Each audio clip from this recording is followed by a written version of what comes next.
Welcome back to baseball. We're going to continue our top 10 worst PR disasters from the Wilpon era. This next one is Anna Benson. You remember Anna? I do. Number 9 is Anna Benson, and she came over here with her husband Chris Benson and trade from the Orioles. And of the two of them, she ended up being the bigger star. Right. Little did they know she'd be so infamous. Actually, she had one quote in particular on the Howard Stern show. She said, "I told him, cheat on me all you want. If you get caught, I'm going to screw everybody on your entire team.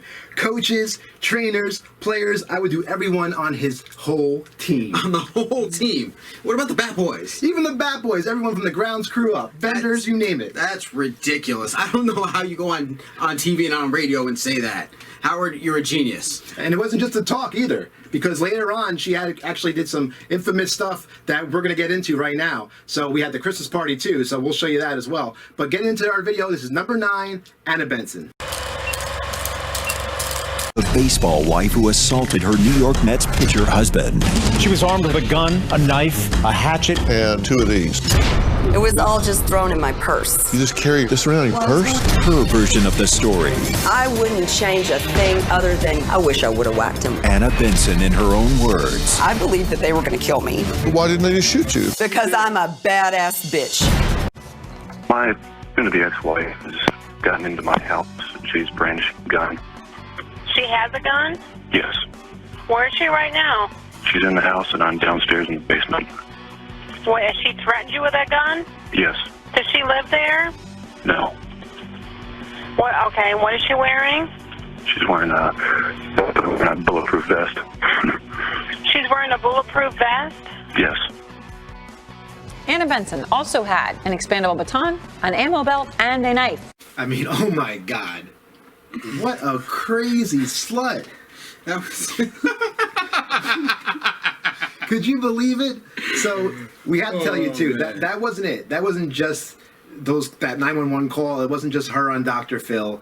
She actually dressed up as Mrs. Claus for their holiday party that they had, which is for the kids, by the way.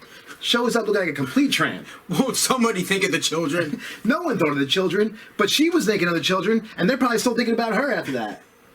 So you have the Christmas party, you have her quote from Howard Stern, but she was not done there. She had a few other things to say, and I have a couple personal favorites out of that one. Why don't you read those? Yeah, we got...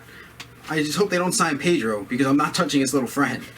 The Mets just signed my husband, a career 47-53 pitcher who has never had an ERA under 4 to a $22.5 million contract. I should sleep with everybody on the team. Wait, they got rid of John Franco, right? Sorry, John. Sorry, John. That was her that said that, not us. But hey, man, you heard the 911 call. Chris Benson was cool as a cucumber. I don't know why. I guess he's used to it. Been there, done that. Right. Typical Saturday night at the Benson household, apparently. And then the Dr. Phil episode there, where she just has no apologies. You know, she doesn't care whatsoever, and she's out there, brandishing a knife at him, saying that she was worried about her own life, her own safety. Let's be frank about it. He met his wife at a strip club. This is what happens when you marry a stripper. Right. She was fine in Baltimore. So Omar and crew didn't have no idea what they were getting into. She came and she saw the bright lights in New York City. She was like, ooh, I'm going to be a star.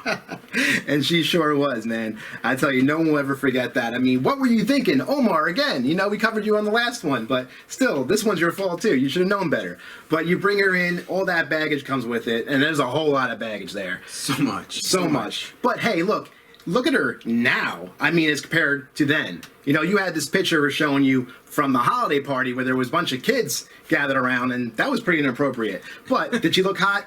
Yeah, she looked hot. Let's be honest, right? Of course. But now, oh my God, time has taken its toll. Look, this is what happens when you lead that kind of life. Yeah. When you are this kind of person, you put yourself in situations and start doing things that lead you down a bad rabbit hole, and this is where that rabbit hole gets you. Right. It leads you nowhere. No, man, and she did some jail time, but currently on probation right now. And you look at her in her court suit there; it's not a pretty sight. No wonder Chris doesn't want her anymore. So hopefully you learned. This is why we do this. We want you guys to learn from the past mistakes. We're talking to you, Mets organization. So hopefully Steve Cohen doesn't make these same mistakes. Yeah, and we're going to get to number 8 next time as we count down again the top 10 Mets PR disasters of the Wilpon era. I'm Ryan. This is Steve. Baseball out. Baseball out.